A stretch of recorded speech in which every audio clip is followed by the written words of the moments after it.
Chief, thank you so much for joining us here as we look forward to the 2010 finals. I want to ask you this.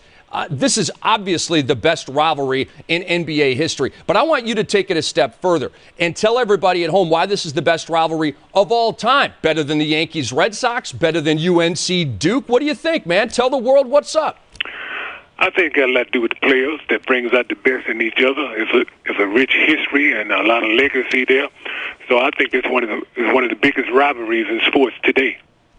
Robert, Steve Smith, when you look at this series, Lakers versus Celtics, the front court of both teams, which one do you think has the advantage and why, and what's going to be the key in this series for either team winning the championship? Well, I have to say that the Celtics have the edge because of experience. You can't put a premium on experience.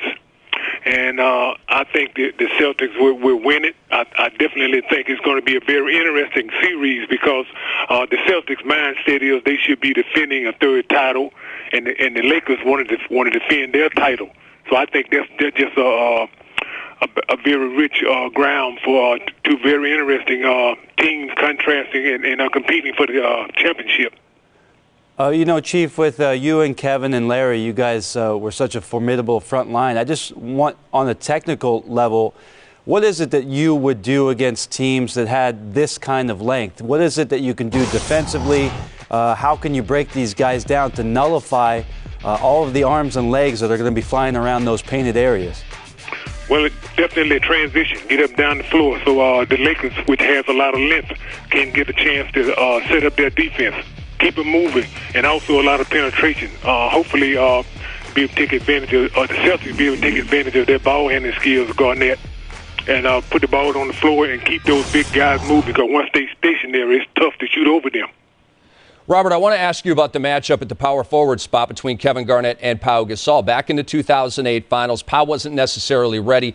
Kevin really got the better of Pau in that series. We all know that Pau is a better player now than he was 2 years ago. He's got a championship under his belt. He had a wonderful season this year in terms of by far a career high in rebounding. Do you think once again that Kevin Garnett will get the better of Pau Gasol, or do you think Pau Gasol is going to balance that thing out more this time around? I think it's going to be more balanced this time, especially if Bynum is able to play. You got to realize when they met 2 years ago, Gasol was balancing 2 7-footers in Perkins and Garnett, so it was a mismatch. So I think it's going to be more balanced this time because Bynum is in the lineup this time, so you got 2 7-footers against 2 7-footers. Chief, I just want to ask you about 1985. I don't want to bring up bad memories, but I want to mention the Celtics that year. You guys won 63 games. The Lakers, they won 62 games. But it was the first time that the league instituted the 2-3-2 format. And you guys were the best team during the regular season. One, do you think that the format cost you guys another shot at the title? And two, we've been talking so much about Boston having the battle as a road team in this playoffs and showing some of that moxie you were talking about. So could you speak on those things? Well, I don't think the format has anything to do with it other than travel. When you're traveling from coast to coast, that has some wear and tear on you. But if you're not playing good basketball, the format doesn't carry any weight. So you got to be playing good basketball. You're not going to win regardless of how the format is set up.